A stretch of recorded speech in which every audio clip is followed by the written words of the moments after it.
سلام، امیدوارم حالتون خوب باشه. توی این پست می‌خوایم راجع به نحوه ورود به کارپوشه صحبت کنیم. ما از سایت درگاه ملی خدمات الکترونیکی سازمان امور مالیاتی به نشانی mytaxgov.ir وارد میشیم و از این قسمت میتونیم وارد کارپوشه خودمون بشیم و یه آیکونی هم واسه همین مورد توی پایین صفحه هستش.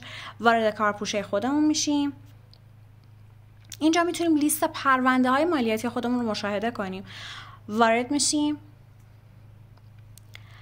و در این قسمت یه سری آیکون وجود داره که ما میتونیم با توجه به چیزی که میخوایم از اینا ورود کنیم و مشاهده کنیم و کارمون رو انجام بدیم. و یه سری دسترسی های سریع بالای صفحه هم وجود داره که اولیش مشاهده صورت حساب‌های خرید در انتظار واکنش دوره جاری هستش که من توی پست قبلی صحبت کردم راجبش که ما 30 روز مهلت داریم صورت حساب‌های الکترونیکی خودمون رو تایید کنیم یا رد کنیم. میتونیم برین توی پست قبلی مشاهده کنین. موفق باشین.